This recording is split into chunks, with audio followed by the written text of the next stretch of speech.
Hello there. Are you ready for another story? Well, tonight we're going to read one that's sort of a twist on an old story you may have heard. Do you remember the old story Chicken Little? Well, this story is called Chicken Big, and it's by Keith Graves. Are you ready? On a teeny little farm, in an itty-bitty coop, a very small hen laid a big, humongous egg. Bark! The egg began to shake. The egg began to quake.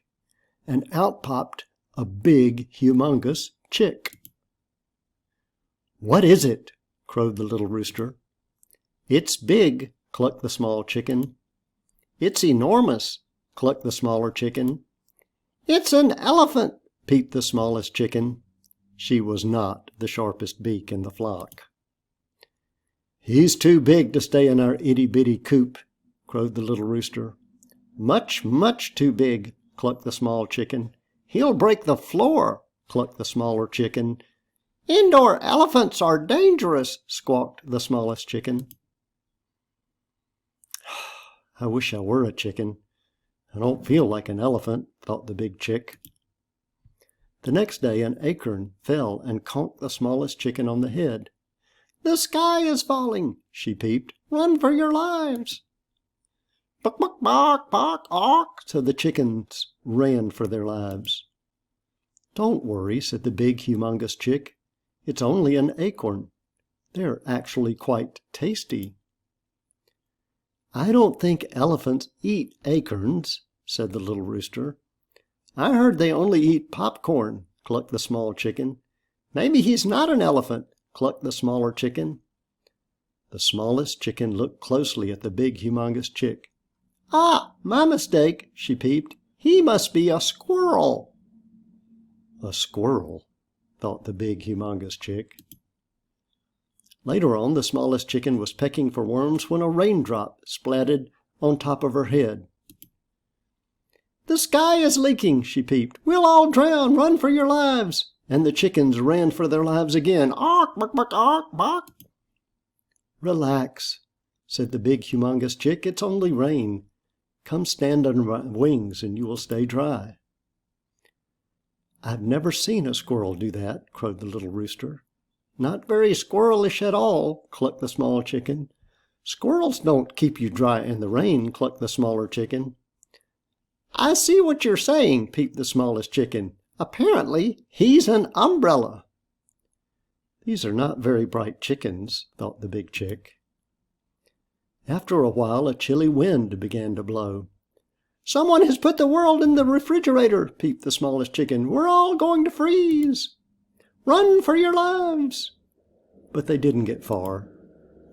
"Don't panic," said the big, humongous chick. "It's only the north wind. Stand behind me and I will protect you." All the chickens felt much better. "An umbrella would have turned inside out in this wind," crowed the little rooster.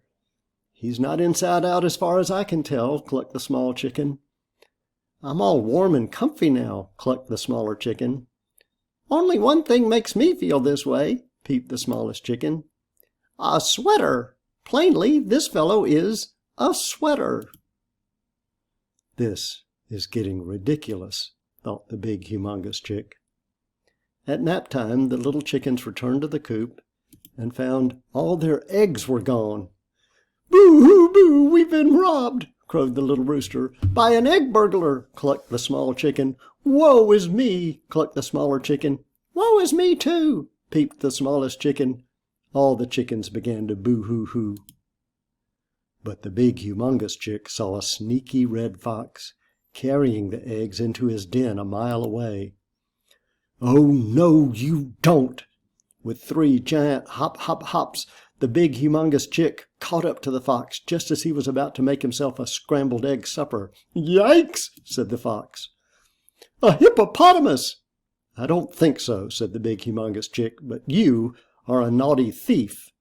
The frightened fox ran away with his tail between his legs, having lost all interest in poultry. In no time, the big chick was stomping back to the coop with the missing eggs.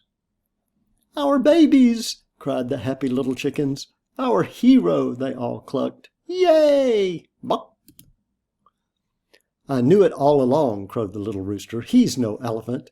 He's definitely not a squirrel, clucked the small chicken. He's surely no umbrella, clucked the smaller chicken. He couldn't be a sweater, peeped the smallest chicken.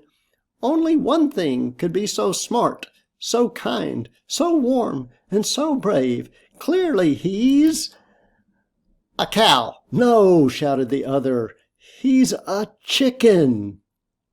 The big, humongous chick was thrilled to find out that he was a chicken after all. Oh, thank goodness, he said. Now I can move back into the coop. Actually, it's rather small, crowed the small little rooster. It's itty-bitty, clucked the small chicken. Teensy-weensy, clucked the smaller chicken. But we'll make room, peeped the smallest chicken.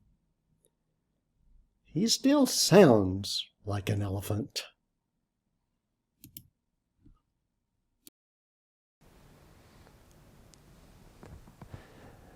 Chicken Big is a cute story. That's one of the reasons I chose it, but it's not the main reason I chose it.